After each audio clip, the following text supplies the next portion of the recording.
In the news tonight, Norton says Congress will go ahead as planned as he put to rest concerns of General Secretary who tendered her resignation. Let us not forget that people were saying they prepare for Congress and they're ready for Congress. And it's the very people who were saying they're ready then started to cry. And some of them were so disingenuous. They keep saying 1 month when in fact it was 6 weeks. And mother seeks justice for her son killed in Sophia, says she is disappointed with the efforts by the police to arrest the suspects. Because I just need justice for my son. He can't go down like this. I just need justice because he's a quiet child. Facing sexual harassment allegations by a party member and the sudden resignation of the party's general secretary, PNCR leader Orby Norton seems unfazed 2 days ahead of the much anticipated party Congress. Norton, during an interview at the Congress Place Sophia headquarters, said Congress will go ahead as planned and that all systems are in place. He said too that the 6-week timeline is adequate for the holding of Congress. And we have held Congresses before in which you had less than 6 weeks. We'll call it. I think 6 weeks were clearly adequate. Let us not forget that people were saying they prepare for Congress and they're ready for Congress. And it's the very people who were saying they're ready then started to cry. And some of them were so disingenuous. They keep saying 1 month when in fact it was 6 weeks. Now, as it relates to the preparation, well, you have been through here, you have seen. We will be ready for Congress. All the processes that are necessary for a Congress. And I want to say to you that even at the elections, it will be transparent and open, and it will stand the scrutiny of anyone who is not biased. Norton denied claims by the former General Secretary Dawn Hastings Williams that she was not integrally involved in the planning of the Congress. Congress is guided by a committee called the PNCR Congress Committee. The General Secretary sits on that committee. She was present at every meeting where the decisions were being made. That's all I would say on that. On the accuracy of the membership list, Norton said the list will be adequate and will not be called into question. The list will be credible. Each party group is entitled to check the list. They are doing that now, and to be clear as to how many delegates they have. All of that is being done. That's in the possession of groups, etc. So I don't think the credibility of the list will be in question. According to Norton, there is no issue with financial accountability within the party. There is no issue as it relates to accountability. Finances come to the party, they go to a bank account or to the finance people, and every spending has an invoice. We did an audit on some of the things recently, and at the end of this, we will have a complete audit of the party accounts. What we're not prepared to do is to put it in the public domain. Question as to whether he will appoint a General Secretary to fill the gap temporarily, Norton had this to say. I don't like preempting. My major focus here, this party major focus here, is to get a successful Congress, and after that we can deal with all the incidentals. Let me say this to you. The last General Secretary played a similar role at Congress, facilitating the information and documentation, which this GS did. However, Congress is always run by a Congress committee. Those responsible for opening ceremony, like Ganesh Maipal is, look after the opening session. A General Secretary facilitates it. Those responsible for logistics, etc.,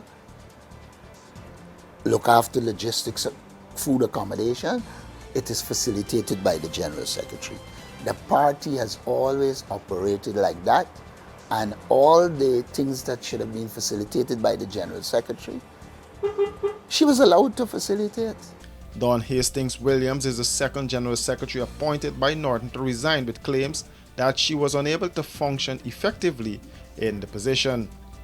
Approximately 1,200 delegates are expected to participate in the Congress according to Norton. The 3-day Congress, which starts on Friday, will come to an end on Sunday.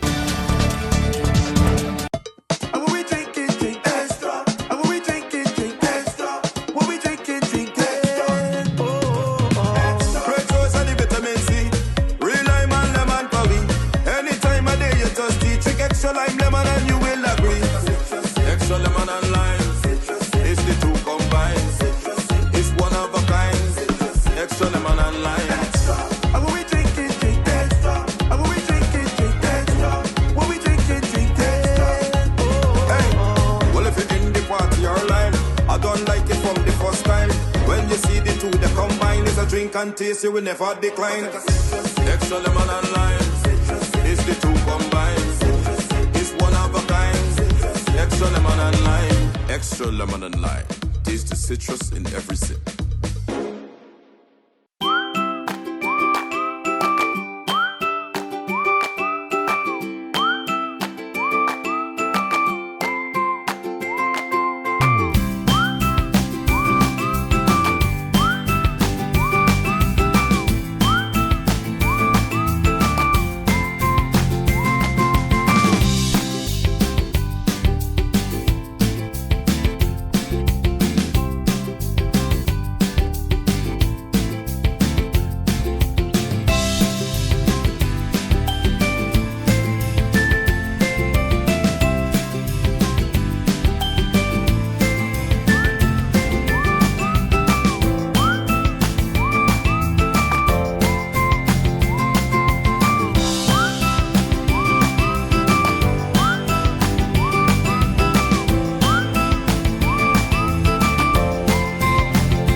Shaquille Leok, the mother of Shaquille Leok, who was stabbed to death in Sapphire earlier this month, is seeking answers from the police investigators on the matter.